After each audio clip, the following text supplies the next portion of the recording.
Para que a gente possa começar, eu gostaria de fazer a composição da mesa. Gostaria de chamar a dona Solange Brito, presidente da Associação dos Conselhos Tutelares, por gentileza, dona Solange.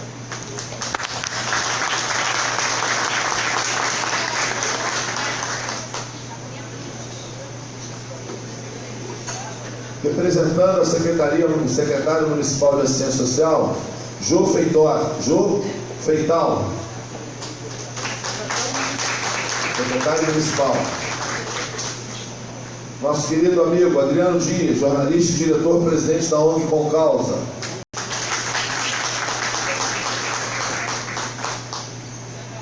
Dr. Antônio Carlos, defensor público da comarca de Nova Iguaçu.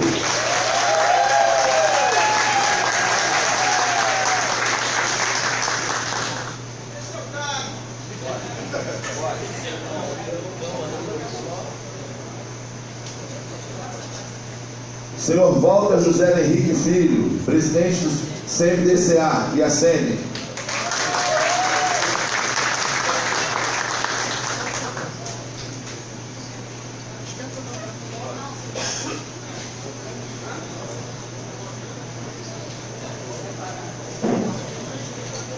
Ainda faltam duas pessoas que estão chegando, mas nós vamos dar início já às nossas atividades.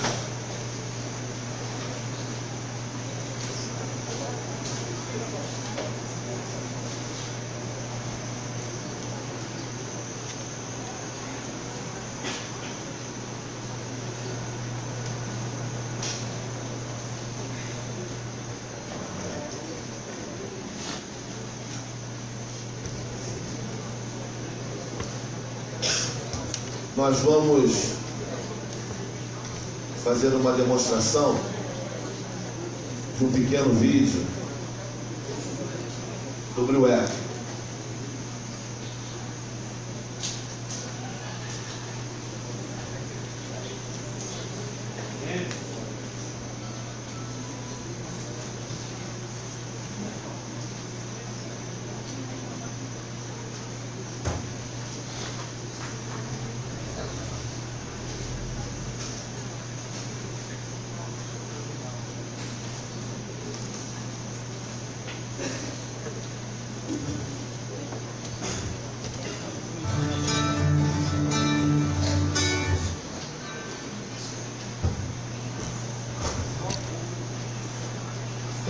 A família, a comunidade, a sociedade e o poder público devem assegurar condições para que chegue a idade adulta, para fiscalizar e garantir esse direito a ferir.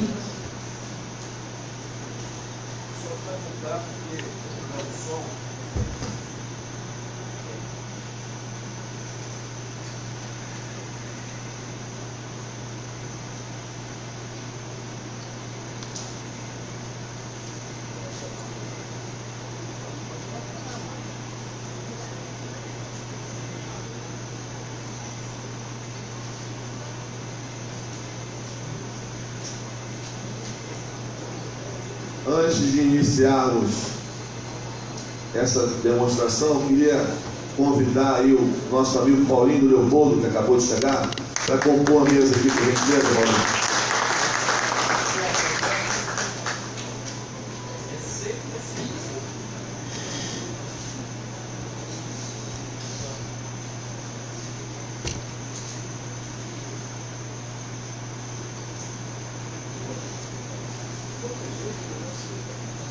Tecnologia, senão a RH funcionou antes.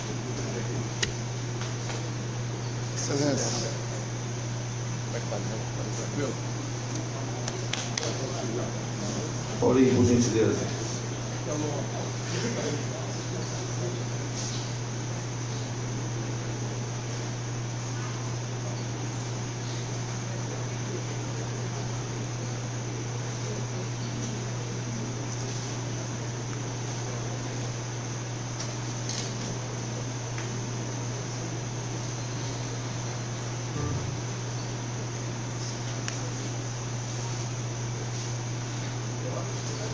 Gostaria de pedir à doutora Nájila Almavier para que fizesse a leitura das pessoas que nos prestigiam, por gentileza.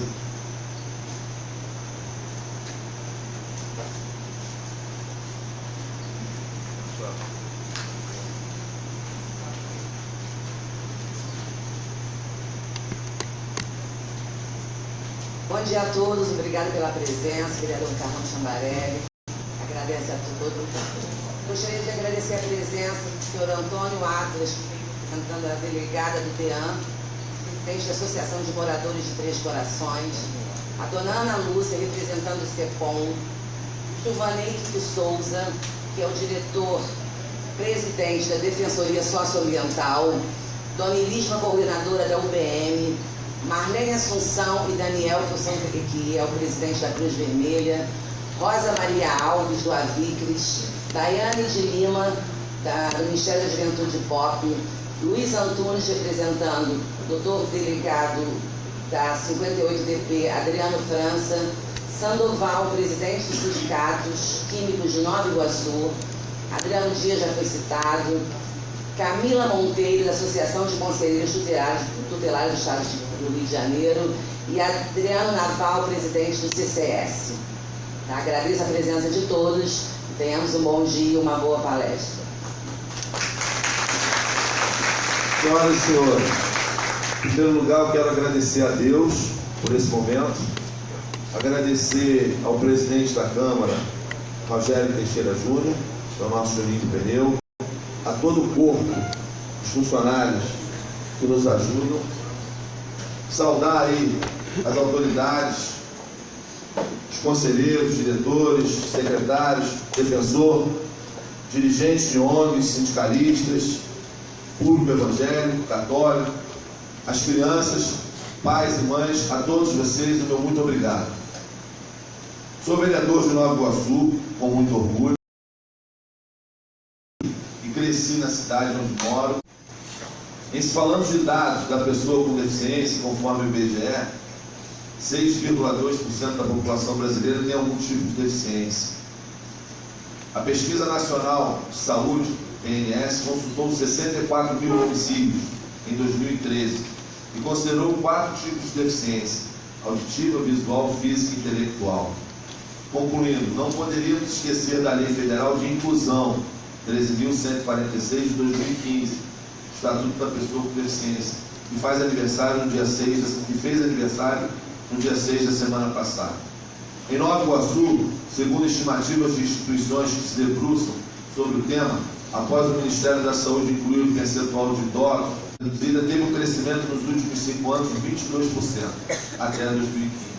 Estimando-se que a cidade tem até o final do ano 255 mil deficientes com mobilidade reduzida, reiterando em torno de 22% da população da nossa cidade. Na comemoração de hoje, dos 27 anos de aniversário do ECA, pela inclusão da pessoa com deficiência, ressaltamos que com o amadurecimento do antigo Código de Menores e com o ECA, estabeleceu-se como diretriz a doutrina de proteção integral, Lei Federal 8.069 de 90, para assegurar a garantia dos direitos e do atendimento da criança, adolescente, em todo o território brasileiro.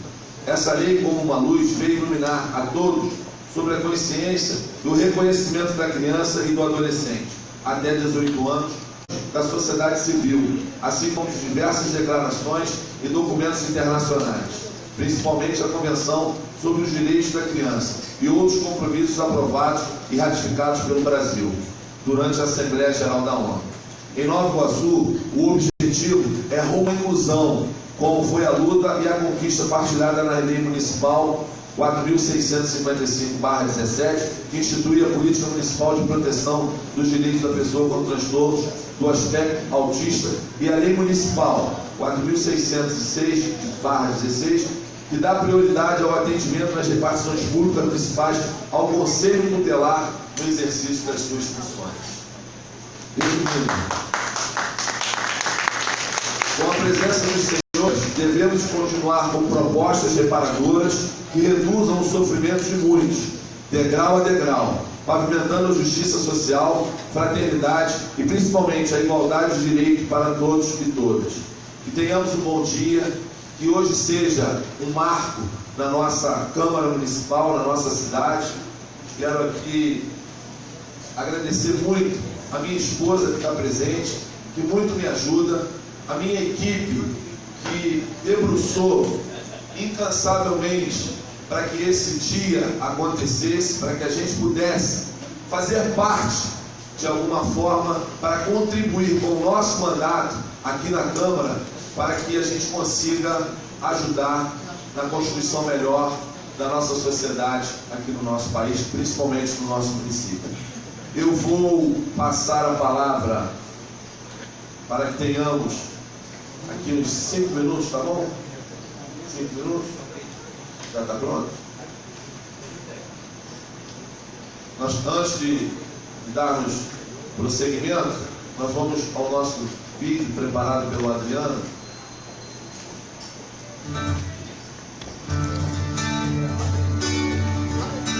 Este Felipe.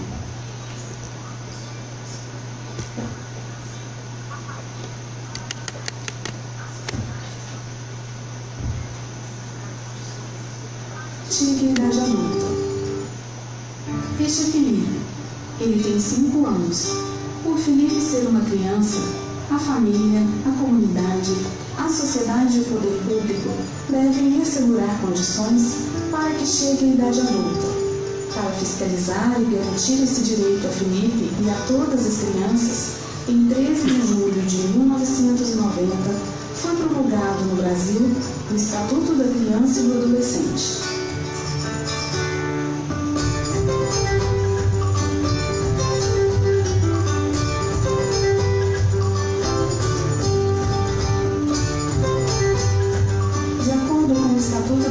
E do adolescente, todas as pessoas com idade de 0 a 12 anos são crianças e pessoas com idade entre 12 e 18 anos são adolescentes. Até a elaboração da Constituição de 1988, todas as leis direcionadas às crianças tinham um caráter punitivo, visavam proteger a sociedade do menor infrator. A Constituição de 1988 deu o primeiro passo para a criação de leis que pudessem proteger e dar apoio ao desenvolvimento dos menores. Os direitos fundamentais do Estatuto discorrem a respeito da vida em saúde,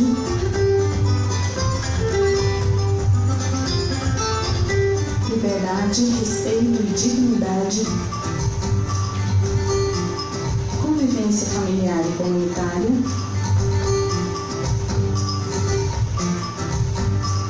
educação, cultura, esporte e lazer, profissionalização e proteção no trabalho.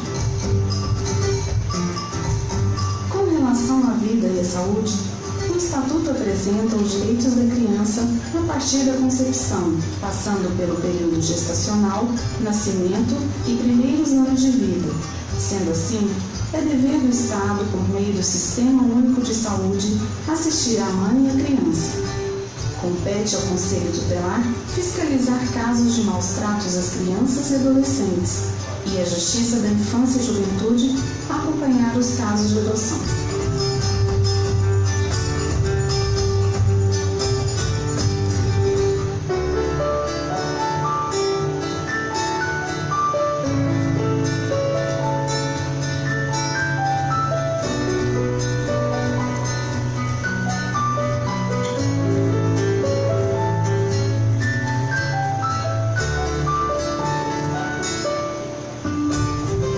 Criança e adolescente têm direito à liberdade, respeito e dignidade.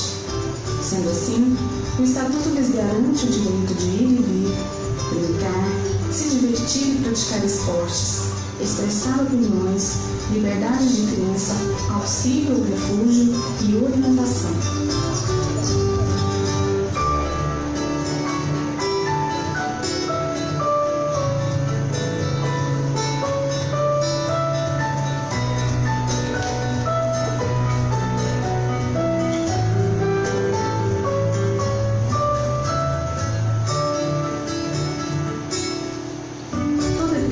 Tem direito à convivência familiar.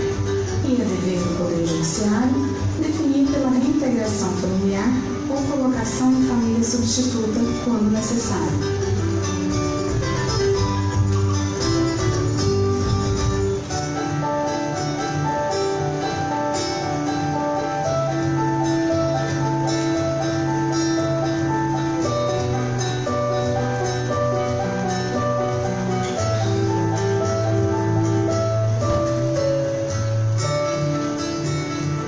Garantido a toda criança o direito à educação de qualidade em preparação ou qualificação para a cidadania e para o mercado de trabalho. É garantido também o acesso à cultura, esporte e lazer.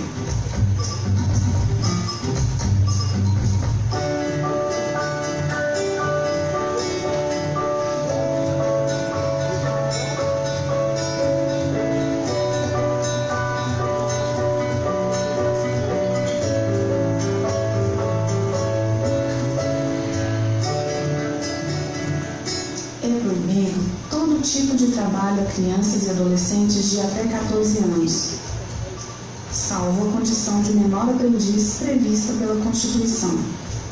Neste caso, deve ser assegurado ao adolescente o acesso à educação, horários especiais e atividades compatíveis com seu desenvolvimento.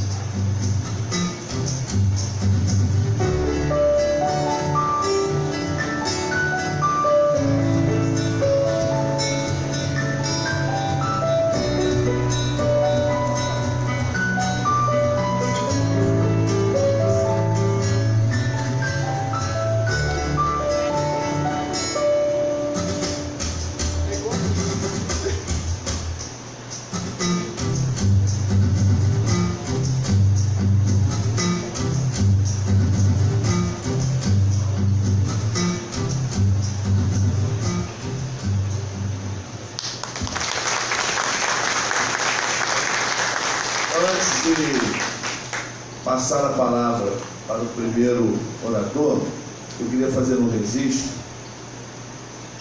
O senhor Luiz Antunes veio representar delegado da 58 DP.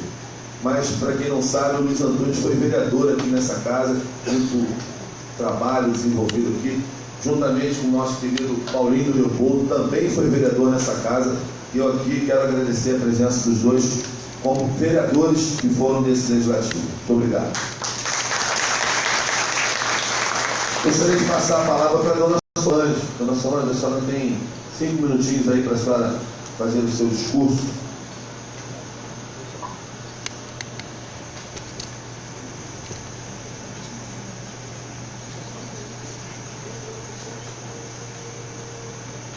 Bom dia a todas e a todos. Cumprimento a mesa na pessoa do vereador Carlos Alberto Chambarelli, mais conhecido como Carlão Chambarelli. É com alegria que hoje nós estamos aqui para comemorar a lei 8069, de 13 de julho de 1990. E hoje ela está completando 27 anos de existência. Só lamento que esta lei não está sendo cumprida na íntegra. A criança e o adolescente, como diz o artigo 227 da Constituição,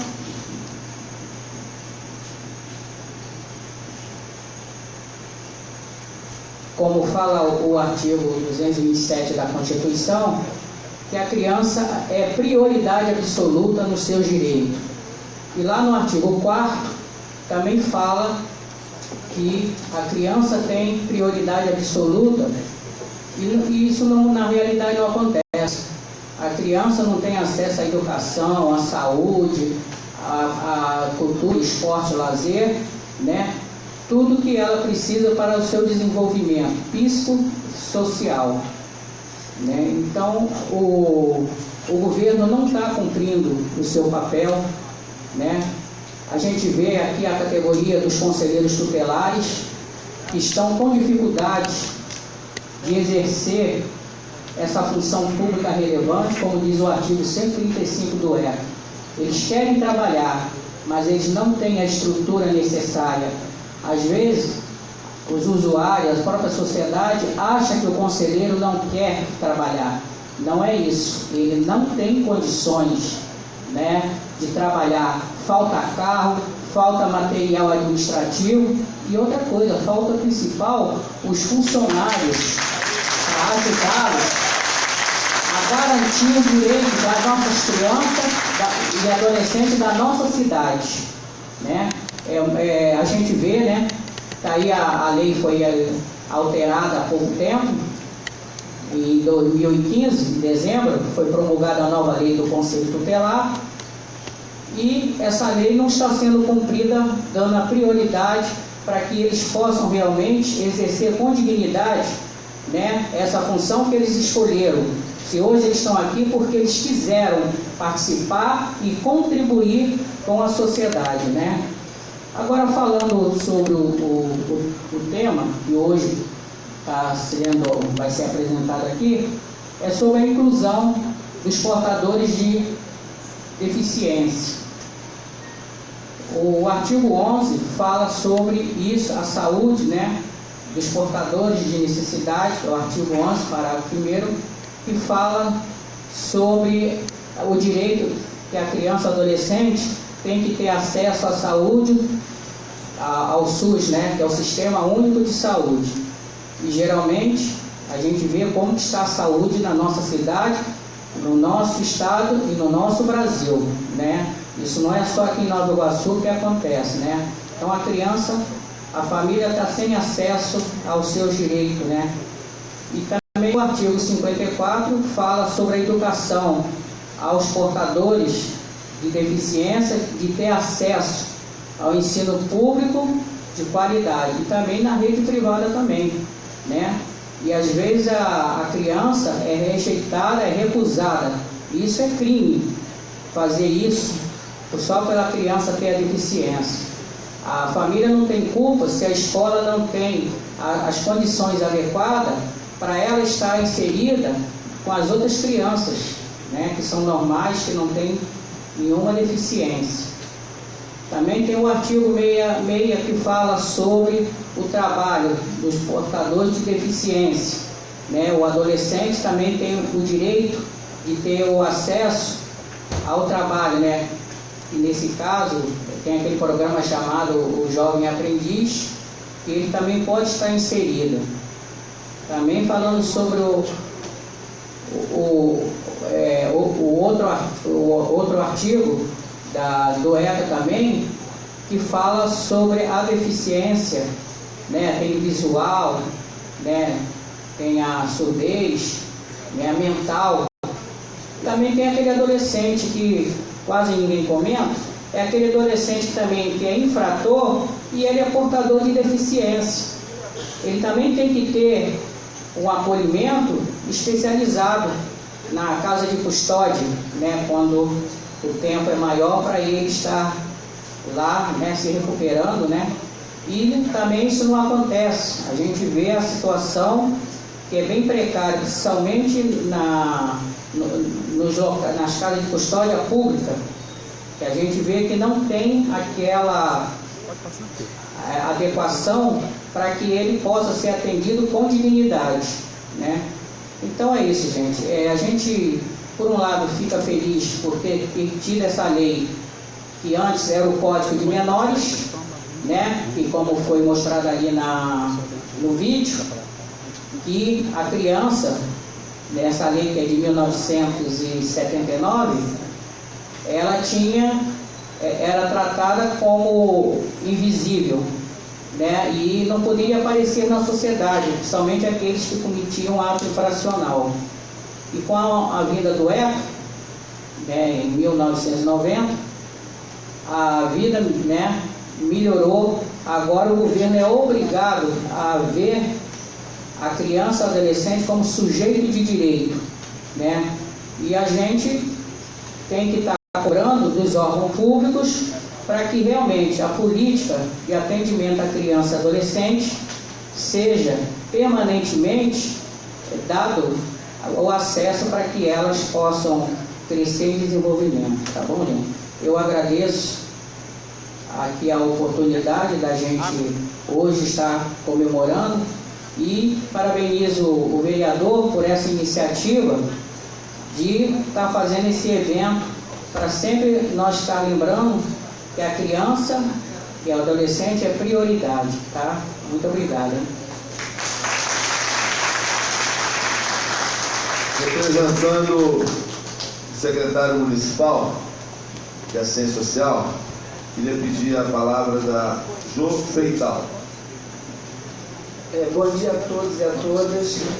Eu estou aqui representando o subsecretário Eduardo Anderson, da Deficiência, por ele estar em outro compromisso fora do Rio. E eu estou aqui somente para informar que a SEMAS está lá à disposição de todos. Nós estamos fazendo um trabalho também junto aos jovens, até para inserir no trabalho, como disse a Solange, nós temos que inserir os jovens com deficiência ao mercado de trabalho. E nós estamos fazendo, através da Coordenadoria de Infância e Juventude, essa abertura. Nós estamos inserindo todos no mercado. Só temos uma dificuldade que a Secretaria está enfrentando hoje. Os jovens com deficiência não têm nos procurado. Nós temos vagas até para jovens, nós não temos como inserir, porque nós não temos o acesso. O conselho, muitas das vezes, eles nos mandam os jovens, mas nós não está tendo a demanda. Então nós pedimos que a parceria de todos, para que a gente possa estar unido nessa empreitada aí, tá bom? Obrigado.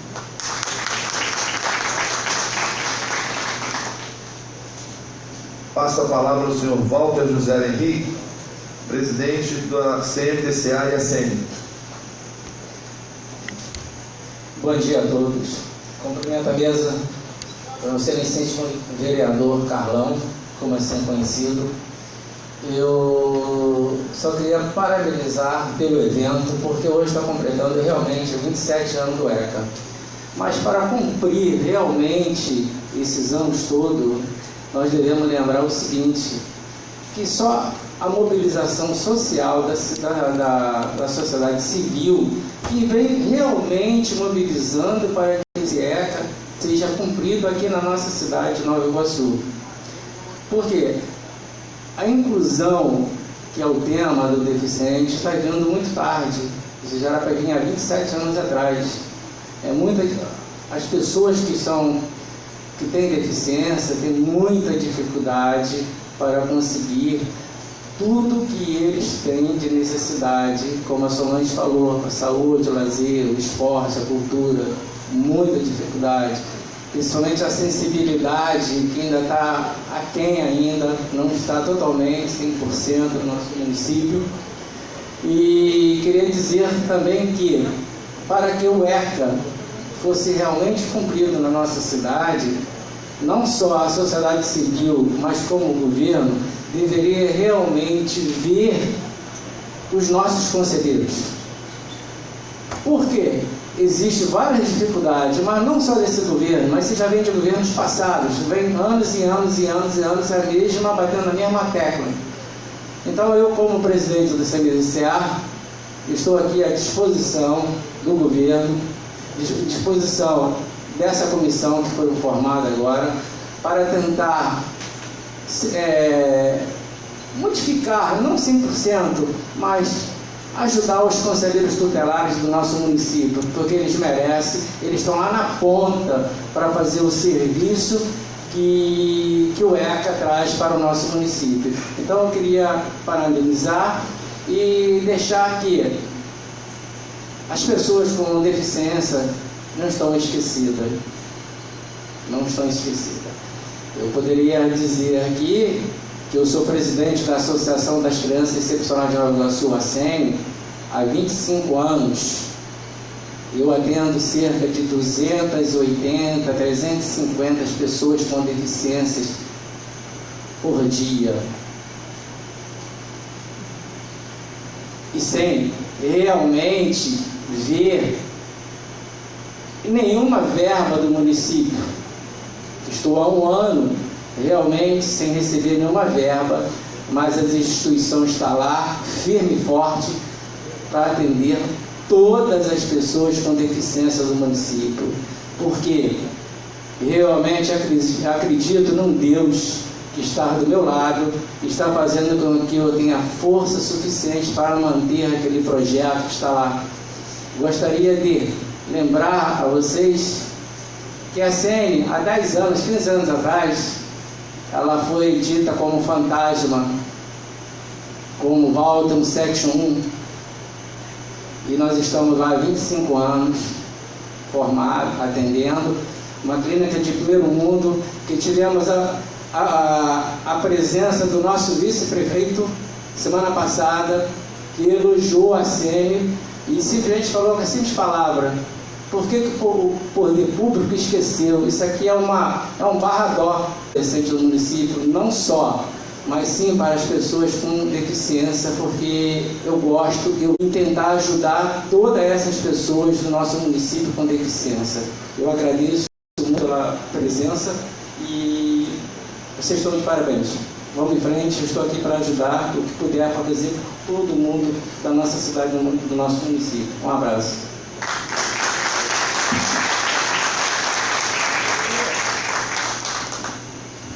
Queria pedir ao nosso amigo Paulo de Tarso, conhecido mais como Paulinho Leopoldo, para que possa proferir suas palavras.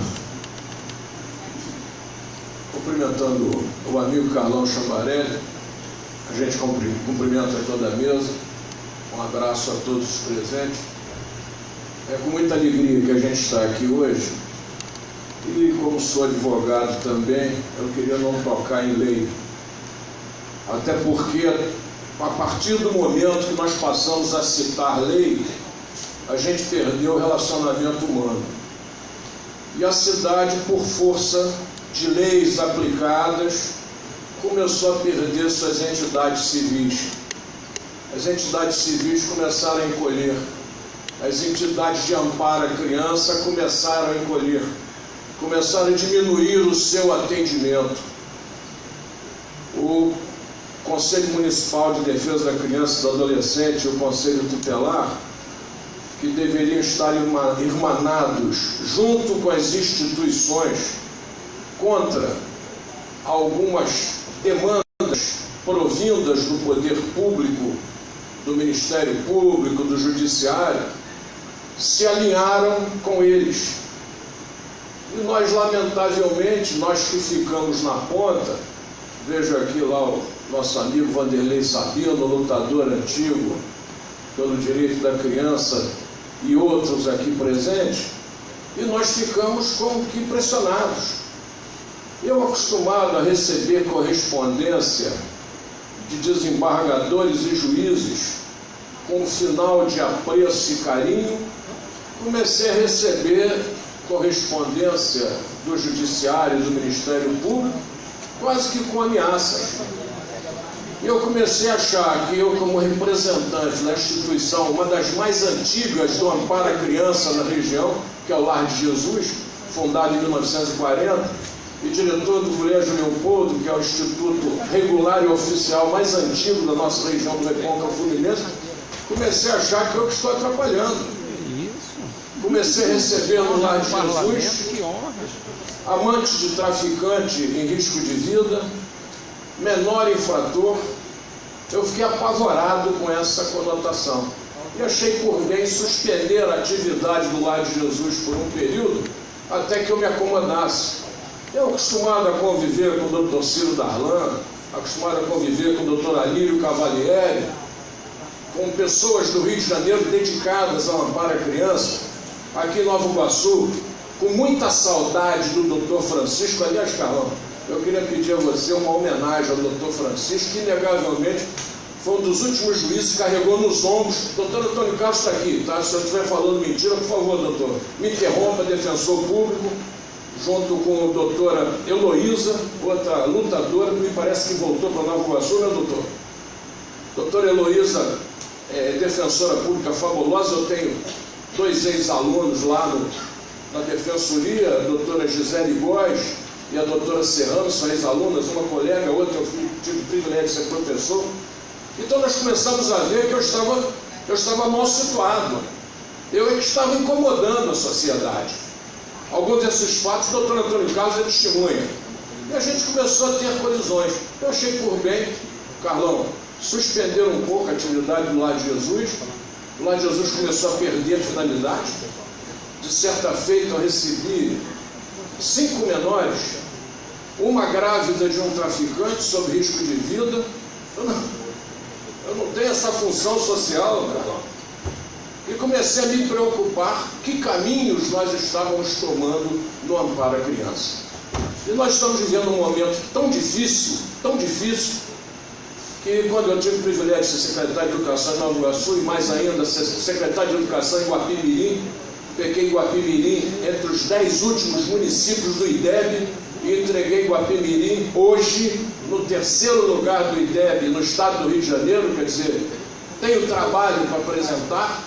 E comecei a verificar que tem aluno que vai para a escola pública e diz assim, não, hoje eu vim para cá porque se eu ficar em casa, minha mãe vai mandar arrumar o quarto, vai mandar varrer a calçada, então eu prefiro vir aqui para a escola. Nós temos que analisar onde nós estamos errando. Onde? Não quero falar de lei, eu quero falar do relacionamento humano. Onde nós estamos errando? São Paulo hoje aumentou de 2000 para cá em 140% a sua população carcerária. Os dados estão na internet, é só vocês pegarem. O Degase não tem onde colocar crianças. Então a discussão é muito mais ampla do que comemorar. Eu tenho dúvida, Carlão, se hoje é um dia de comemoração, pelo momento que nós estamos vivendo. Se nós não cuidarmos da base,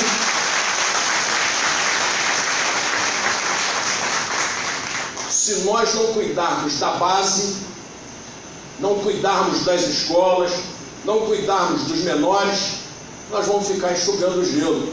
É o que a Polícia Militar faz hoje, a Polícia Civil, está aqui o amigo Luiz Antunes, sabe disso muito bem, enxuga gelo, porque você não cuida da base. Então eu não sei se o momento realmente é de comemoração, Carlão, mas fico muito feliz por ter me dado a oportunidade do microfone e de poder explorar esse tema. Ou nós cuidamos da turma de baixo, que está subindo, ou nós não temos solução. Só para concluir de forma fácil. A Justiça sempre pede o relatório psicossocial da criança. E eu, como sou burro, eu insisto em raciocinar. Eu fico pensando, mas por que esse relatório não é psicopedagógico social? Eu sou burro, desculpa. Eu insisto em raciocinar. Aí vem lá, relatório é psicossocial, quer dizer, o valor da assistente social e do psicólogo, não estou denegrindo o valor dele, mas sem o relatório pedagógico, sem como essa criança está na escola, sem se ela cumpre as obrigações da escola e de casa, eu não sei como a Justiça pode opinar. Eu fico preocupado. E o nosso trabalho de ponta é complicado. Eu tenho um pai de aluno aqui presente, que o filho dele, quando foi se matricular, e eu pedi à esposa dele que eu precisava de um atestado médico, a esposa disse assim, não, meu filho não tem doença nenhuma. Ficou logo preocupado. Não, estou falando de doença. Eu estou preocupado é que seu filho pode levar uma bolada, pode ter um acidente e eu tenho que me precaver.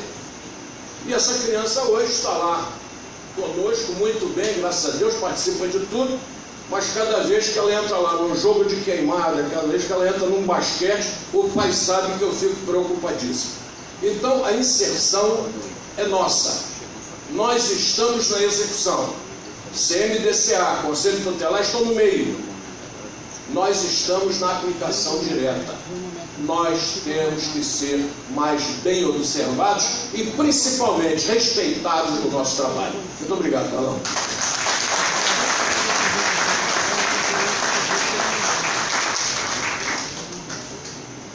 Eu que agradeço, mano. Pedi ao nosso Adriano Dias para que ele possa proferir suas palavras. Bom dia a todas e todos. Agradeço aqui ao vereador Carlão pela iniciativa. Um abraço aqui a Solange, nosso amigo doutor Carlos, ao Paulinho. Paulinho, se tivesse combinado, não teria acertado, vai entender o que eu vou falar. Agradecer muito ao Cosminha, que me perturbou bem essas últimas semanas para a gente estar movimentando, e elogiar a tua equipe, Carlão, que correu atrás, tá? E fazer esse debate, porque essas datas emblemáticas são positivas para a gente lembrar e provocar. Às vezes passa e você passou a data, ou só discute quando acontece alguma tragédia. Então, o primeiro ponto é o seguinte: até essa semana, Paulinho, a gente escrevia colunista do jornal de hoje, tinha que acordar o tema.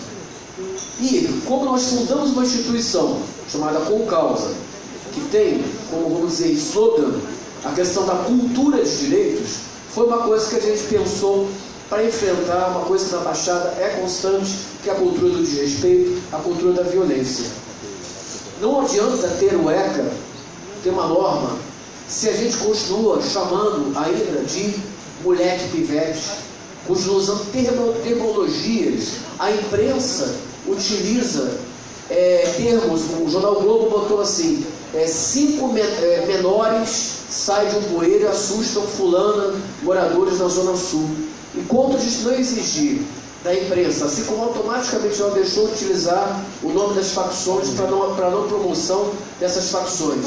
Se nós, no dia a dia, não deixarmos de ter as nossas pequenas violações, e vale mesmo para o racismo, para a homofobia, entre outros, a gente não muda a cultura de entendimento do direito da criança. Eu quase falei menor agora. Da criança. O primeiro ponto foi esse. Complementando um pouco o que o Paulinho falou, semana passada nós recebemos no WhatsApp, que eu acho horroroso, um vídeo em que passava uma equipe da PM em frente a um colégio público em algum subúrbio do Rio. Eu não sei se vocês receberam esse vídeo, percebeu? As crianças estavam dentro do prédio xingando de tudo que é coisa mais horrível, os policiais estavam ali embaixo. Qual é o sentimento desse policial? Aí quando você tem um conflito e a gente opera dentro da área de direitos humanos, operou boa parte do nosso tempo com a questão das chacinas promovidas pela polícia, a gente remete aqui a presença da Luciene Silva, que é a mãe do Rafael, foi uma das primeiras vítimas do chacina da Baixada, é nossa amiga, estudante de serviço social hoje. Qual o motivo dessas crianças estarem aderindo ao tráfico como referência e não ao Estado, não só policial? Foi muito triste ali, eu fiquei angustiado tanto pelo policial quanto pelas crianças, porque é lamentável aquela cena. Porque é o seguinte: o desembolso do Estado entre 2008 para frente na área de segurança pública foi maior do que da área de educação. Não vai dar certo nunca. E aí vai pegar nossos vizinhos da polícia da Baixada e vão jogar dentro de uma área de conflito em que você tem, desde lá da tenridade, encarando o policial como inimigo de guerra. Eu fui dar palestra ano passado numa escola, tinha uma criança de 9, 10 anos, eu não sei o que botaram naquela sala, porque o que a gente ia falar não era para aquela idade. Chamou policial, fez uma referência ao policial de verme. Aí como é que eu falo com uma criança de 9 anos que, não, olha só, não é verme não, é teu vizinho, pode ser teu tio, ele mora aqui na Baixada, ele mora no subúrbio, devido à mudança de cultura que está tendo aqui na região. Então, enquanto o orçamento da segurança, com todo respeito, é necessário a valorização dos policiais, né, mas isso não refletiu em resultados. As políticas das UPPs, está aí o período foi inicialmente, é uma política acertada, a primeira política sistêmica, mas equivocada na sua execução. Botou a polícia lá dentro e não colocou a educação, como o Paulinho falou, entre outros elementos que diminuem a violência, são prevenções da violência, que é a questão da visibilidade através da cultura, do esporte, entre outros. E para finalizar, fugindo um pouco do tema, né, da questão da criança com deficiência, boa parte das pessoas sabe que eu acabei me tornando militante na questão da área de alienação parental em guarda compartilhada. Há 2 anos atrás, eu propus a um deputado, eu queria passar só um trecho ali, um projeto de lei que complementa o ECA. Enquanto a gente precisar de projetos de lei para complementar uma lei que é existente há 27 anos, tem nenhuma coisa errada. O sinal, ela não está sendo executada na sua plenitude. Uma série de conflitos da sociedade seriam mitigados, seriam diminuídos, como o Paulinho falou, se o princípio maior da educação, do cuidado, do direito fundamental da criança, do convívio familiar saudável, fosse cumprido. Então eu queria quebrar só um minutinho do protocolo, vereador, por favor, passar sobre esse projeto de lei. Tem 3 minutos de vídeo só, que resume sobre o projeto de lei, porque trabalha na questão da pedagogia, Paulinho, tá bom? E já aqui encerrar a minha participação e agradecer mais uma vez.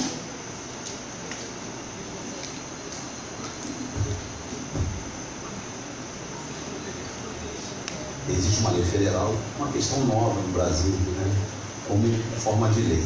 Para você ter uma ideia, essa lei, existe uma lei federal de 2010, sancionada pelo presidente Lula, que criou, caracterizou e tipificou a alienação parental. Essa é uma coisa nova, porque ela tem que ser difundida. O que a gente pretende aqui com o meu projeto de lei 222 de 2015? Nós pretendemos instituir no Estado do Rio de Janeiro uma campanha permanente de combate à alienação parental, porque ela se dá em todos os espaços de convívio das crianças. O que a gente pretende é esclarecer, levar para as escolas, levar para todos os espaços públicos, e mesmo os funcionários do Estado, dos municípios, para que possam identificar e combater. Isso é uma forma perversa de afastar um dos genitores das crianças. Agora, a campanha que o senhor sugere é uma campanha que vai reunir uma equipe multidisciplinar. Passando pela assistência social, Secretaria de Educação do Estado, Secretaria de Saúde e mesmo o Poder Judiciário. É muito, muito importante todos os atores do serviço público aí, dizendo, não só executivo, legislativo e também do Judiciário, do Ministério Público, para que a gente possa levar o conhecimento, disciplinar. Trata outros temas aqui também na Assembleia. Eu, como deputado, eu tenho mais de 100 projetos de lei. Tratamos de coisas diversas. E a gente pega, né? A gente aprende no dia a dia. Então, eu tenho um caso desse na família. O meu cunhado sofre muito, porque ele tem 2 filhas e a mãe trata, né, o pai como o inimigo. Então, incute na cabeça das crianças, sempre o pai como inimigo. Então, a gente vê no dia a dia que é perverso isso. Muitas das vezes a filha ou o filho quer mesmo estar um pouco com o pai, um pouco com a mãe, mas quando um dos pais encaminha o filho, né, na cabeça, busca criar o adversário, o inimigo, isso faz muito mal para as crianças. Não só para a criança, como fica marcado o resto da vida. Então, o que a gente quer, através da lei 222 de 2015, projeto de lei, que a gente possa fazer uma campanha permanente, usando toda a estrutura do Estado, para que a gente possa esclarecer os direitos das crianças. Sempre o foco às crianças. Para você ter uma ideia, segundo os pais e mães que participam dos movimentos, estimam em mais de 20 milhões, só no Brasil, 20 milhões de crianças sofrendo a alienação parental. Se você imaginar que tem 20 milhões de crianças, pai e mãe, 60 milhões. Se você aí falar de avós, tios, aí você tem uma massa imensa. Então a gente precisa esclarecer, porque muitas vezes existe a lei e essa lei, você não percebendo o seu direito, você não busca ela. O que a gente quer esclarecer, e principalmente, como eu disse, o judiciário também precisa estar atento, porque ainda hoje a dificuldade na questão da aliança parental, ou mesmo na guarda compartilhada, é difícil o entendimento do judiciário.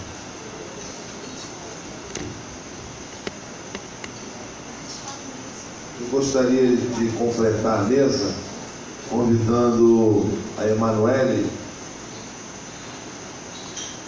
Freitas, presidente da AAPA.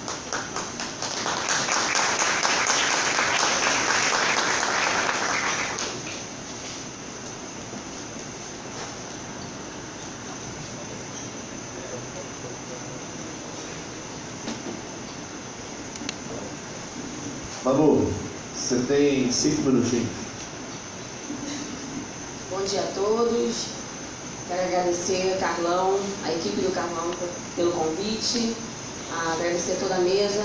Eu cheguei um pouquinho depois, mas deu para acompanhar os colegas falando e já de início salientar que, claro, dentro do ECA, dentro da Constituição, dentro de todas as leis que nós temos, A grande defesa da minha luta é pelo deficiente, pelas pessoas com deficiência.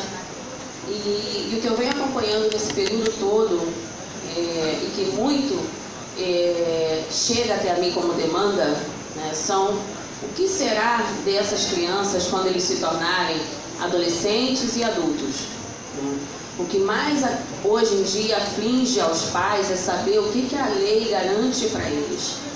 Uma das questões que a gente visualiza, e recentemente, semana passada eu estive em São Paulo conversando com uma empresa, onde essa empresa, 50% dos programadores deles são pessoas autistas, e essa empresa ela dá capacitação para esses jovens, começando aos 15 anos de idade, preparando eles para uma vida adulta.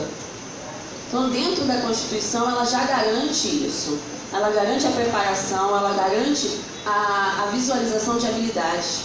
O último colega falou sobre as questões psicossociais, que deveria ser mais um padrão psicopedagógico. E o que a gente mais enfrenta hoje também são os jovens, às vezes chegando aos 15, 16 anos, onde não são vistas suas habilidades, e sim somente suas questões acadêmicas, suas questões pedagógicas. Eu sou mãe de um autista severo, um autista que não tem condição de escola.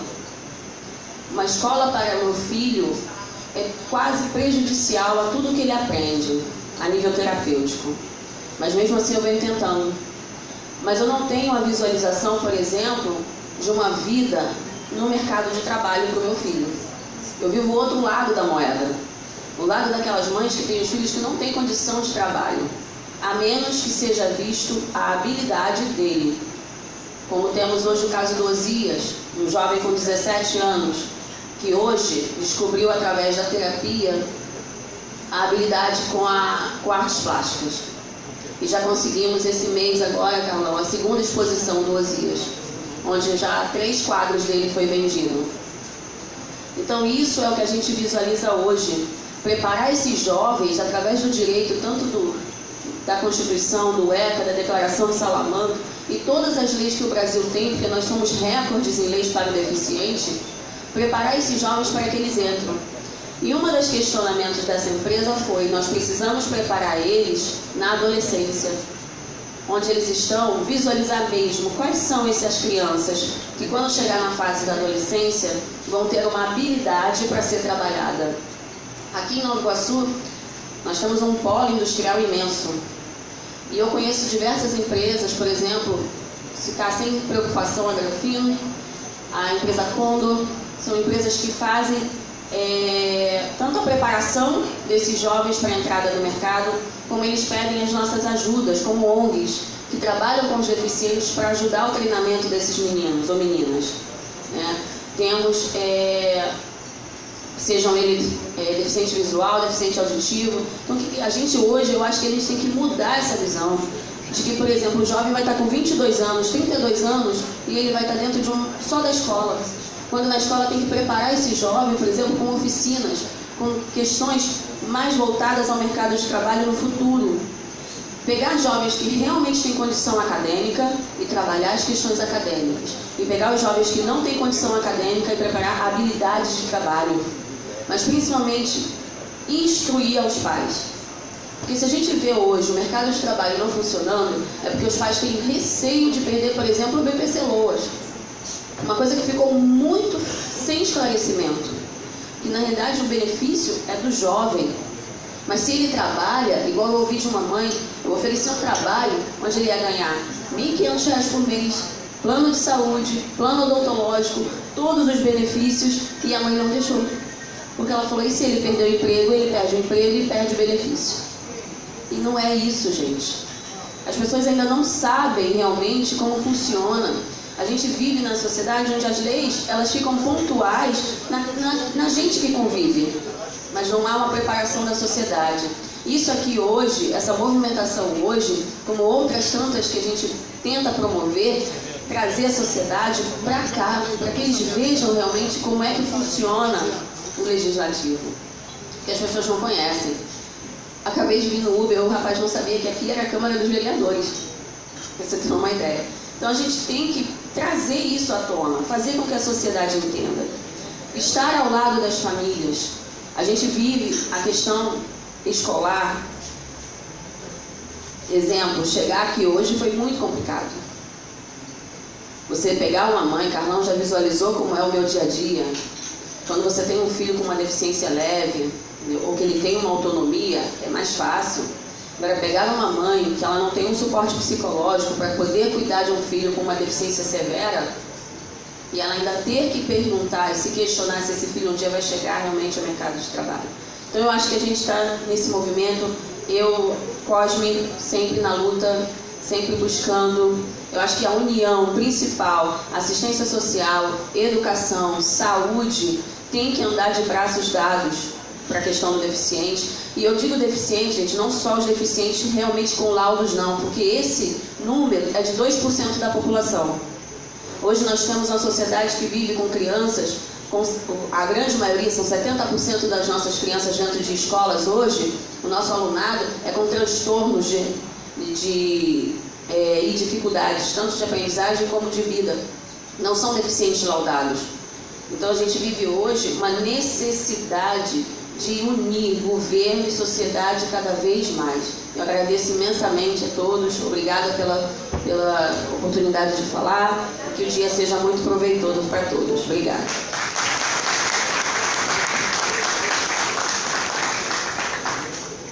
Doutor Antônio Carlos, defensor público da nossa comarca aqui de Nova Iguaçu, por gentileza. Bom dia a todos. Queria cumprimentar inicialmente o vereador Carlão Chambarelli pela brilhante ideia e pela presidência dessa solenidade. Na pessoa dele, cumprimentar também todos os colegas e militantes aqui, não só da mesa, mas como também na plateia. Colegas e militantes, porque vejo aqui pessoas que efetivamente estão na luta aí fora pelo cumprimento do ECA, pela garantia do direito da criança e adolescente, pelos portadores de necessidades especiais, enfim, pessoas que trabalham de verdade para que essa causa dê certo. Tudo que foi falado aqui, e é uma enorme responsabilidade, Carlão, falar por último. Tudo que foi falado aqui já resume o que a necessidade de se promover um encontro desse no dia que se comemora os 27 anos do ECA. Porque, na verdade, o que se debate aqui é o cumprimento ou não, a satisfação ou não dessa lei federal que visa estabelecer uma nova política pública para a criança e adolescente. E por que de todas essas reclamações, por que de todos esses apontamentos? Porque o que nós temos é a sociedade. A sociedade é assim. A mesma sociedade que reclama da violência, ela é contra a criança e adolescente. A mesma sociedade que se diz a favor da criança ou do adolescente, ela também é a favor da violência. Então não adianta a gente pensar no cumprimento da lei, pensando na criança ou adolescente como se fosse a criança ou adolescente do outro, né, e achar que está tudo certo. E aí não tem comprometimento nenhum. Por que a diretora da escola recusa o aluno que praticou ato infracional? O adolescente se envolveu com o tráfico, ele precisa de uma determinação judicial obrigando a diretora de uma escola pública a aceitá-lo de volta na escola. Como é que essa sociedade quer reclamar da violência? E isso é uma realidade, isso é uma realidade. Então tudo isso tem sua razão de ser, porque nós somos vítimas e somos autores da nossa própria desinformação. Quanto mais comentava ainda há pouco o professor Vanderlei, que hoje o bem jurídico mais importante depois da vida, da liberdade, da integridade física é a informação. É a informação, porque quanto mais a sociedade é melhor informada ou menos informada, ela vai ter o seu nível de cultura na sociedade. Tudo isso que nós conversamos aqui é cultura. O Brasil tem essa cultura, em vários outros países do mundo. Só que no Brasil, além de ser um país pobre, nós somos um país pobre, e que o próprio pobre, ele agride o seu semelhante. O poder público do Brasil é um poder público pobre. Ele tem a missão constitucional de estabelecer política pública com a sociedade pobre. Só que esse poder público é o primeiro a tratar essa segregação social, que nós temos um problema muito grave de segregação social, com atitude de Estado. Pensa que o Estado policial vai resolver todos os problemas da assistência social, da saúde e da educação. E nós sabemos que isso não é verdade. Mas todo esse contexto, ele tem que ter um ponto de equilíbrio. Ninguém está dizendo que a criança ou adolescente não tem que ser responsabilizado, mas ele tem que ter um tratamento diferenciado. Não é porque ele é bonzinho, não é porque nada disso. É porque ele está num momento da vida dele que ele não pode ser tratado da mesma forma que um adulto imputável. Isso também é inconstitucional. Os neurocientistas, eles dizem que só se tem a formação perfeita do córtex cerebral a partir dos 23, 24 anos. Então, como é que você quer tratar o adolescente que tem 12 anos, quer manter ele internado porque ele se envolveu com tráfico, associação? Ou seja, ele é mais uma vítima do tráfico, é mais um empregado que tem uma invisibilidade totalmente descartável na estrutura do tráfico. E esse adolescente, a primeira coisa que a promotora pede é a internação dele. Não quer saber se ele está estudando, não quer saber se os pais estão dentro de casa, presentes, não quer saber como é a família dele. Ele já chega carregado pelo policial, a promotora ouve, numa infração que não tem violência grave ameaça à pessoa, que o ECA não permitiria nem a privação da liberdade dele, pede a internação dele.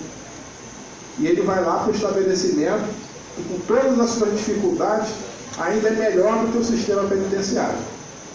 Depois, quando ele é desinternado em juízo, porque ele vai ser desinternado, ele precisa retornar ou até começar a sua vida acadêmica, a sua vida escolar. Porque na maioria das vezes ele está super atrasado. Está super atrasado. Ele diz que não conseguiu vaga na escola, ele é encaminhado para a escola, a diretora da escola simplesmente diz para o pai ou a mãe que não vai receber ele porque não quer contaminar os outros alunos. Ele se envolveu com o tráfico. E precisa de uma determinação judicial para que esse adolescente ele retorne à escola, sob pena de crime de desobediência e improbidade administrativa do diretor ou responsável pela disponibilização dessa vaga. Agora, por que existe isso ainda? Se todo mundo quer justiça, todo mundo quer democracia, todo mundo quer direitos iguais, mas desde que seja na pessoa do outro, não para você. Não se sentem comprometidos com isso. O poder público não se sente comprometido com o conceito tutelar. A começa até, Carlão, que a Comissão de Direitos de Criança e Adolescente daqui da Câmara, que eu fiquei sabendo que já existe, deveria ter um trabalho mais intensivo nessa questão, porque a ausência de política pertinente à estruturação do poder, do Conselho Tutelar, também pode caracterizar uma improbidade administrativa. Mas tudo isso tem que ser levado a sério, porque não existe lei no mundo, pode ser o melhor país do mundo, que não vai funcionar se a sociedade não quiser que funcione.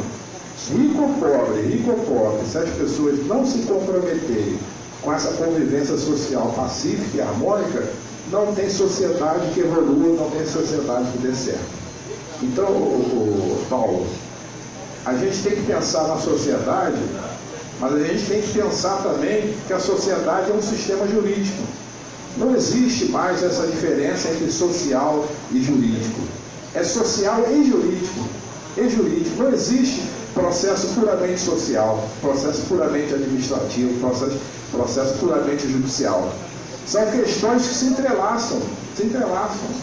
Recentemente caçaram o presidente da República dizendo que aquilo ali é um processo puramente político. Isso não existe. Acabou há muito tempo essa questão de questão social e questão jurídica, separadamente.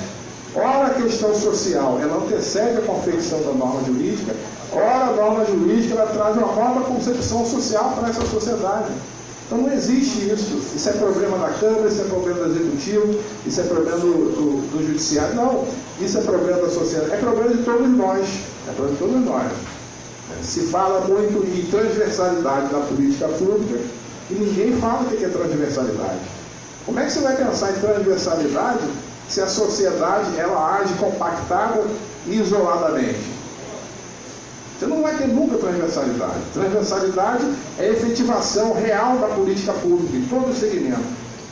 É saber se a política pública ela está chegando lá no Grão-Pará, lá no Danon, lá no Inferninho. Então isso é transversalidade. Mas como é que nós vamos pensar nisso se as pessoas não conversam, não dialogam? Os poderes, as instituições, elas trabalham isoladamente e cada um não quer se comprometer um com o outro. Isso que é mais complicado. É isso que eu fico preocupado. A última estruturação administrativa dos conselhos tutelares aqui em Nova Iguaçu, há 2 ou 3 mandatos atrás, no primeiro mandato no início do primeiro mandato do Cornier, o Conselho Tutelar também estava completamente desmantelado. Nós só conseguimos o kit, chamado kit do Conselho Tutelar, por emenda parlamentar do Bolon em Brasília. Ele trouxe 4 kits do Conselho Tutelar para Nova Iguaçu, que inclui todo o material administrativo, carro para cada unidade, carro e suplemento. Hoje você não encontra um carro do Conselho Tutelar que veio do governo federal. É lamentável. A gente não devia nem aplaudir isso, porque é uma coisa muito lamentável. O Conselho Tutelar está largado. É verdade. E é uma das maiores conquistas do ECA. 2 questões, o ECA é todo maravilhoso. O que nós precisamos é de uma sociedade e instituições comprometidas com a sua aplicação e sua efetividade. Mas 2 questões que eu queria pontuar, Carlão, que o ECA trouxe para a nossa sociedade, 3 questões, na verdade, mas vou me deter especificamente no Conselho Tutelar. Uma foi a mudança de paradigma da visão da sociedade para a criança e adolescente, porque antigamente se falava na expressão menor. Menor não é só uma expressão, menor traduz um sentimento de valor, porque tem um sentido pejorativo por trás da expressão menor. Todas as vezes que você ouvir a pessoa falar menor, ora fala por ignorância, desinformação, ora fala até por maldade. Por quê? A expressão menor no Código de Menores se referia ao adolescente negro, pobre, marginalizado, aquele adolescente que teria que ficar à margem de toda a sociedade. Então nunca se pensou que esse menor é o adulto de hoje, ou o idoso de hoje, porque já tem muito tempo, tem 27 anos do ECA.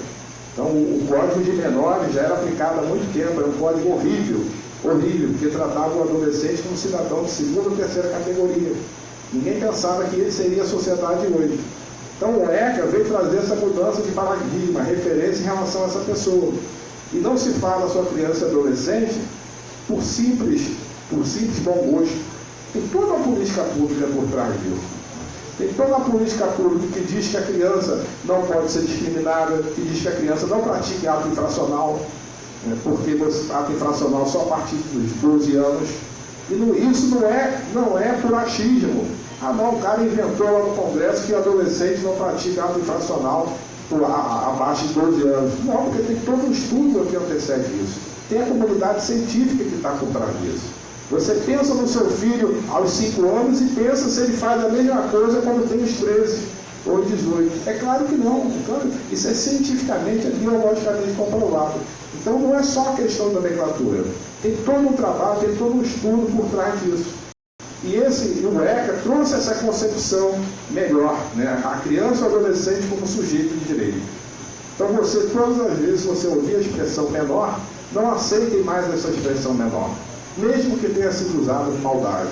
Transforme ela em criança ou adolescente, porque é uma nova visão, e é a visão que a gente precisa para o nosso mundo de hoje. A segunda também é a questão da impossibilidade de redução da maioridade penal, que também não é porque o legislador foi bonzinho, nada disso. O adolescente continua respondendo por ato infracional análogo ao crime e continua respondendo severamente, porque ele tem medida privativa de liberdade. Você tem a semi-liberdade, tem a internação, que é uma cadeia. A cadeia. Você vai no Bosco ou vai no Degás, qualquer estabelecimento de Degás, vai no CAI Belfor Roxo, aquilo ali é uma pena privativa de liberdade. Só que é cumprida por adolescente. Em péssimas condições. Lá o adolescente, ele é um adolescente com toda a pobreza dele, com toda a desagregação social. O Estado tira o adolescente de um ambiente melhor e coloca ele num ambiente horrível, pior. Aquilo ali acaba com qualquer adolescente. Não dá certo qualquer medida ressocializadora para esse adolescente da forma que é executada hoje. Mas mesmo assim, nós temos um índice de reiteração da atividade dele, de reincidência, assim dizer, porque residência é só para o imputado, esse adolescente, o índice de residência no sistema socioeducativo é 28%. No sistema penitenciário é 77%. E se fala hoje que é melhor para a sociedade a redução da maioridade penal, ou seja, colocar o adolescente onde a reincidência é muito mais alta. É muito mais alta. Ora, como é que a sociedade quer reclamar da violência? Se não quer que ele volte para a escola, e ainda por cima quer colocar ele num local onde a recuperação é muito mais difícil e a reincidência é muito mais estimulada e favorável. Então, essa impossibilidade, o ECA trouxe porque o ECA reprisa lá o que está no Estatuto, na Constituição, no artigo 226, que diz que aquilo ali ele é inimputável. Mas ele não é inimputável porque simplesmente tem 18 anos, não. É baseado no princípio da igualdade, está lá no artigo 5º. Se mudar o artigo 226 hoje e disser que o adolescente passa a ser imputado a partir do 16, essa emenda complementar é inconstitucional, porque fere o princípio da igualdade. Porque a comunidade científica hoje ainda continua afirmando que o córtex cerebral só está perfeito e totalmente formatado a partir mais ou menos dos 24 anos. Então você não pode ter isso, não tem igualdade. Como é que você vai tratar a pessoa, quem não quiser se referir a criança ou adolescente, se refere à pessoa, porque é uma pessoa. Como é que você vai tratar a pessoa de 12, 13, 16 anos da mesma forma que trata a pessoa de 25, se elas são biologicamente completamente distintas, incompleta uma? Isso é absolutamente inconstitucional.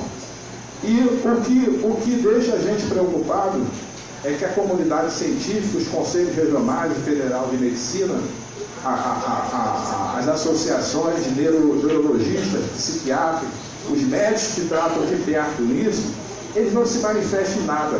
Não se manifestam em nada. Por quê? Não querem se comprometer perante o povo brasileiro. Mas eles continuam afirmando na sociedade internacional que o córtex cerebral só está perfeito e acabado a partir dos 24 anos. Isso é outra reflexão que tem que se fazer, mas é um paradigma importante que o ECA trouxe. E por último, também muito importante, Carlão, foi a questão do Conselho Tutelar que o ECA trouxe. O Conselho Tutelar é um órgão autônomo independente, é um órgão suprapartidário, é um órgão suprainstitucional. Ele não está vinculado ao Poder Executivo, Legislativo nem Judiciário. Ele é um órgão que tem um status diferenciado no nosso ordenamento jurídico. E é um órgão constitucional. Muito importante para a gente. Por quê? Porque ele que é o primeiro agente garantidor por parte do Estado de investigar, de tomar conhecimento, dar uma providência para qualquer lesão ou ameaça de lesão a direito da criança ou adolescente. Você imagine um conselheiro tutelar numa sociedade como a nossa, absolutamente desigual, que ele é chamado tanto na escola pública quanto na escola privada para resolver todos os problemas que na maioria das vezes não são deles, não é missão do conselho tutelar. Mas a escola privada ameaça chamar o conselheiro porque ela não consegue lidar com os problemas dos seus alunos, na escola pública também. Toda a sociedade hoje, ela deposita em cima do conselho tutelar uma responsabilidade enorme. Ela transferiu para o conselheiro tutelar aquilo que ela não conseguiu ou não quer fazer. Nenhuma providência, não quer se comprometer para com a criança e adolescente. E esse conselheiro tutelar, ele é completamente limitado, ele também só pode agir no limite da legalidade. O conselheiro tutelar não pode retirar a criança de dentro da unidade habitacional, de dentro da sua casa, porque houve uma denúncia anônima de que a criança estava desamparada, isso ou aquilo. Ele não pode fazer isso. Ele pode agir em caso de emergência, flagrante delito, estado de necessidade, ou cumprimento da ordem de busca e apreensão da criança. Mas ele não pode fazer isso. E ele se depara diuturnamente com essa possibilidade, Carlos. As pessoas chamam o conselheiro tutelar por qualquer coisa. Achou que a criança está na rua perambulando, está à toa na rua, ou causando algum constrangimento, chama o conselheiro tutelar. E o conselheiro tutelar se vê constrangido nessa situação, porque a criança não está em situação de risco. E o conselho tutelar só pode agir se a criança estiver em situação de risco. O ECA diz quais são, lá no artigo 98, diz quais são as situações de risco. Mas a sociedade não, ela se vê incomodada com a criança chama o conselheiro tutelar. Exemplo clássico disso, Carlão, e outros vereadores que eventualmente estiverem presentes. Nossa praça do skate aqui. Chama-se o conselho tutelar porque não querem os adolescentes ali, da cultura deles, que ficam vestidos de preto, fala que eles estão traficando, fala que eles estão fumando maconha, né? Como se outros setores da sociedade não traficassem também ou não fumassem maconha. Ainda que eles estivessem fumando maconha ali, mas eles estão na rua. Né? Consumir droga é uma infração administrativa. Mas você consome droga na boate, você consome droga dentro do condomínio, nas festinhas, em vários outros locais. E nem por isso, necessariamente, a criança ou adolescente está em situação de risco. O que eu quero dizer é que, assim, não há lei que resista, não há lei que dê certo se a sociedade não se sentir comprometida com isso. E que, para nós, a primeira providência, Carlão, resultado disso aqui hoje, seria, me permito sugerir isso, é instar a comissão específica aqui de criança e adolescente da Câmara, a fazer um acompanhamento mais de perto da política administrativa dispensada aos conselheiros tutelares de Nova Iguaçu, porque está muito crítica. E é um dos maiores avanços que nós temos no ECA, é o Conselho Tutelar. O Conselho Tutelar é considerado um longa-manos, um braço da família, um braço da sociedade, em qualquer local que a criança ou adolescente esteja. E a sociedade precisa ter conhecimento disso, não só conhecimento, precisa se comprometer com isso, a cobrar das instituições, da mesma forma que os homens públicos têm que se comprometer com isso, independente se vai agradar ou desagradar o eleitor. Eu tenho que pensar na política pública para todos. Eu não posso pensar na política pública só para agradar A ou B, que foi meu grupo de eleitores, ou C, que foi outro grupo de eleitores. E política pública, já vou finalizar, cara. A política pública, na maioria das vezes, ela tem que atender o número máximo de cidadãos em toda a sociedade. Não podemos fazer política pública para o setor privado da sociedade. Então, quando o parlamentar senta numa cadeira aqui, ele tem que pensar isso. Ele não está legislando para ele, Nova Iguaçu, nem para a família dele, Nova Iguaçu. Ele está legislando e tem a obrigação de fiscalizar o executivo em toda a política pública, principalmente aquela política pública que atende o menos favorecido, que é a base da nossa sociedade, que é a maior sociedade iguaçuana é o pobre. Continuamos pobres. Nova Iguaçu é uma cidade pobre. É uma cidade pobre. Precisamos de política pública, Nova Iguaçu, Carlão, que atenda realmente essa comunidade pobre. E comentava, só para finalizar, conversaram com o professor Vanderlei ainda há pouco, no meu modesto ponto de vista, o que muda, na verdade, na administração pública é o ponto de vista do interesse social. Porque a administração pública ela só pode e sempre deve agir através do interesse público social. Então, quando muda o administrador, o governante, o legislativo, isso acontece em todos os setores, no judiciário, no Ministério Público, na defensoria, todo órgão público acontece isso. Por quê? É próprio da pessoa. O órgão público, ele age através dos seus agentes são pessoas que vivem na sociedade. Então não adianta criticar o poder público pensando que o poder público é um órgão que vai resolver. Não, o poder público somos nós que estamos lá. Então o que muda, na verdade, quando muda o governo, é a mudança de paradigma. Por quê? Você tem um governante que olha e enfrenta os problemas da sociedade de cima para baixo, ou você tem um governante que olha e enfrenta os problemas da sociedade de baixo para cima. Esse é o nosso problema, esse é o nosso real problema. E a gente precisa encontrar justamente esse ponto de equilíbrio, porque as diferenças têm que se conviver, e a política pública tem que atender a todos. Então, fico contente pela sua iniciativa aqui, Carlão, de trazer essa discussão no dia que o ECA completa seus 27 anos, e aproveito a oportunidade para indagar e para sugerir que a Comissão de Criança e Adolescente da Câmara de Nova Iguaçu tenha uma atuação mais efetiva, mais ativa, e passe a fazer relatório e prestação de conta para os parlamentares aqui dessa casa, mensal, trimestral, o que vocês acharem que deve ser feito. Mas tenha uma atuação, tenha um comprometimento com a criança e adolescente. Obrigado.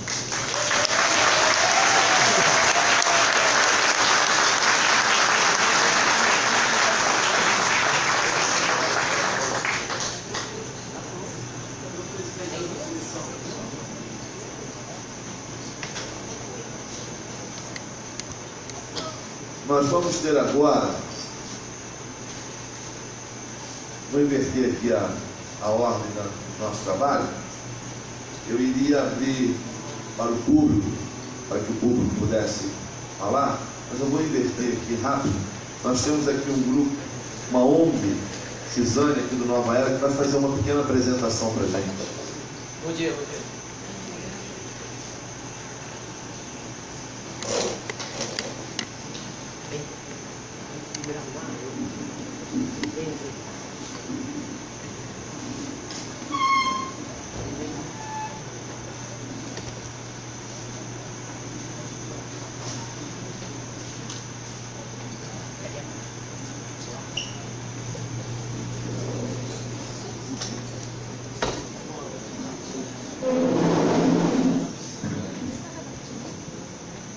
Primeiro eu queria agradecer o convite, à mesa, a todos presentes, bom dia. É muito bom a gente estar aqui hoje, nesse momento importante dentro da Câmara de Vereadores. A gente agradece a todos presentes aí e a gente acredita que esse é o primeiro passo que nós temos na cidade para tentar comemorar esses 27 anos do Estatuto da Criança e Adolescente, mas também mostrando o que nós estamos fazendo na cidade.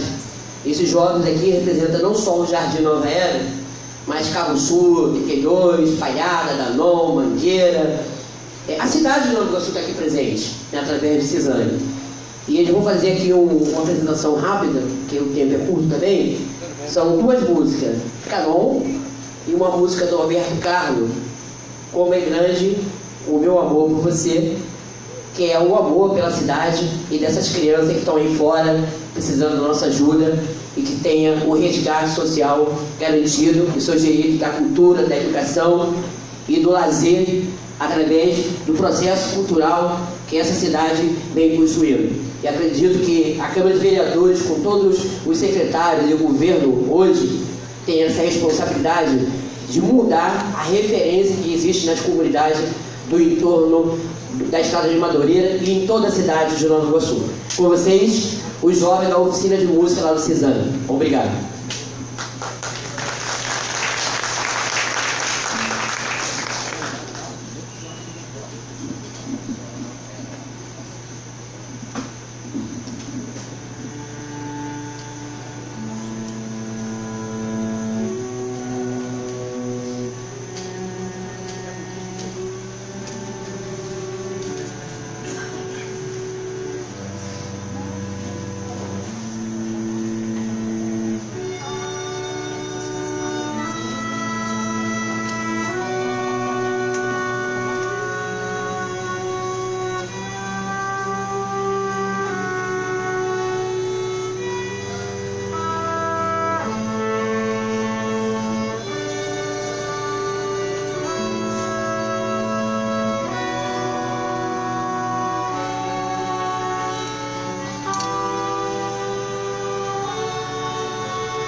Junto com a apresentação, nós temos a Evelyn, do MJ Pop, que é um movimento da visão mundial na cidade de Nova Iguaçu. Vai fazer uma leitura aqui e depois o final da música do Roberto Carlos, tá bom, gente? Bom dia. Primeiro eu quero agradecer a oportunidade de estar aqui falando. Meu nome é Evelyn, eu represento o MJ Pop, Monitoramento Geral de Políticas Públicas, lá da Palhada, o bairro onde eu moro. E eu vou falar sobre o Estatuto da Criança e do Adolescente. Vou ler um texto do Humberto Miranda. Por que comemorar o Estatuto da Criança e do Adolescente? Ao realizar uma pesquisa sobre a história do Estatuto da Criança e do Adolescente, me deparei com uma experiência inusitada, investigando em alguns jornais de grande circulação do país no dia de sua promulgação, 13 de julho de 1990. Não encontrei nenhum registro sobre o referido acontecimento. Cheguei a estranhar e me perguntar o porquê da grande imensidão não noticiá-lo.